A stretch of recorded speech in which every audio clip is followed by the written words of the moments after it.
अस्सलाम वालेकुम, कैसे हैं आप? इस उम्मीद के साथ कि आप सब खैरियत से होंगे। आज मैं आपके साथ बहुत ही ख़ास रेसिपी को शेयर कर रही हूँ। आज हम कीमा और शलजम का सालन बनाएंगे, जो कि बहुत ही लजीज और जायकेदार बनकर तैयार होगा।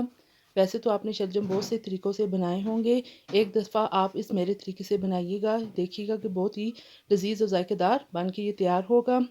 शलजम और कीमा को बनाने के लिए हमें जिन चीज़ों की ज़रूरत होगी उनमें मैंने लिए हैं शलजम 1 किलो। इनको मैंने छील कर इस तरीके से काट लिया है। 1 पाव मैंने बीफ का कीमा लिया है। इसके अंदर जो मसाले जात इस्तेमाल होंगे उनमें हल्दी 1 टीस्पून, नमक 1 टेबल स्पून, खुश्क धनिया पिसा हुआ 2 टेबल स्पून, कश्मीरी लाल मिर्च हाफ टी स्पून, दड़ा मिर्च 1 टीस्पून, लहसुन और अदरक पिसा हुआ 2 टेबल स्पून, 2 मीडियम साइज़ के प्याज हैं बारीक कटे हुए। चलिए जी आज की रेसिपी को बनाना शुरू करते हैं। बिस्मिल्लाहिर्रहमानिर्रहीम। सबसे पहले आपने 1 कप कुकिंग ऑयल को पतीले में डाल लेना है। अब आपने इसके अंदर प्याज को शामिल कर देना है। फ्लेम को आपने मीडियम ही रखना है। जैसे ही हल्का सा प्याज का कलर चेंज हो जाए तो लहसुन और अदरक को शामिल कर दें। तमाम चीज़ों को अच्छे तरीके से मिक्स कर दें। अब साथ में कीमा भी शामिल कर लें।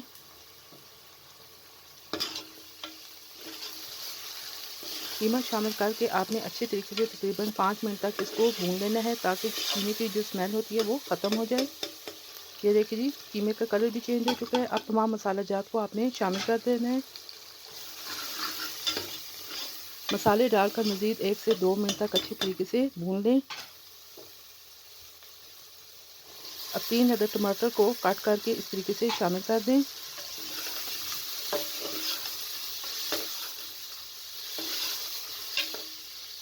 अच्छे तरीके से मिक्स करके 1/4 कप पानी का शामिल कर दें, ताकि टमाटर अच्छे तरीके से गल जाएं। ये बहुत ही टेस्टी सालन बन के तैयार होगा। अब आप इसे कवर कर दें। ये देखिए 6 से 7 मिनट तकरीबन गुजर चुके हैं और टमाटर अच्छे तरीके से गल चुके हैं। अब मसाले को अच्छे तरीके से आपने इस तरह भून लेना है और साथ में 3 से 4 अदद साबुत मिर्चें और शलजम को शामिल कर दें। शलजम डालकर भी आपने अच्छे तरीके से इन्हें भून लेना है। ये बहुत ही कम वक्त में बहुत ही लजीज सालन तैयार होगा।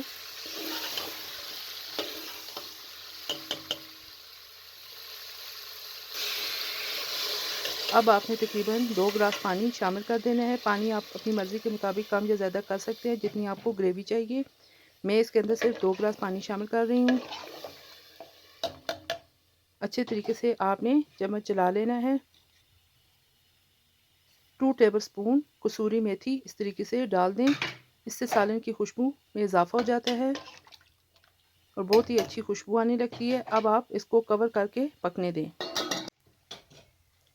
ये देखिए जी तकरीबन 15 से 20 मिनट हमने इसे पकाया है और कीमा और शलजम अच्छे तरीके से पक चुके हैं। अब हाफ़ टी स्पून आपने पिसी हुई काली मिर्च इस तरीके से डाल लेनी है और फ्लेम को आपने ऑफ़ कर देना है। मैं आपको डिश आउट करके दिखाती हूँ। ये देखिए जी आप देख सकते हैं मज़ेदार कीमा और शलजम का जो सालन है वो तैयार हो चुका है। ये देखने में जिस कदर खूबसूरत है, खाने में भी उतने ही लजीज और जायकेदार है। आप इसे रोटी के साथ भी खाएं तो बहुत मज़ा आएगा और चावलों के साथ अगर खाएं सालन को तो फिर भी बहुत मज़ा आएगा। आप इस तरीके से एक दफ़ा ज़रूर बनाइएगा और मुझे कमेंट बॉक्स में अपनी राय से आगाह कीजिएगा कि आपको मेरी ये रेसिपी कैसी लगी है। अगर आपको मेरी ये रेसिपी पसंद आए तो लाइक कर दीजिएगा। साथ में मेरे चैनल को सब्सक्राइब और शेयर भी कर दें और बेल आइकन को भी प्रेस कर दें, ताकि मेरी हर नई वीडियो आप तक बर वक्त पहुँच सके। फिर इंशाल्लाह एक और नई वीडियो के साथ हाज़िर होंगी। इजाज़त दीजिए। अल्लाह हाफिज़।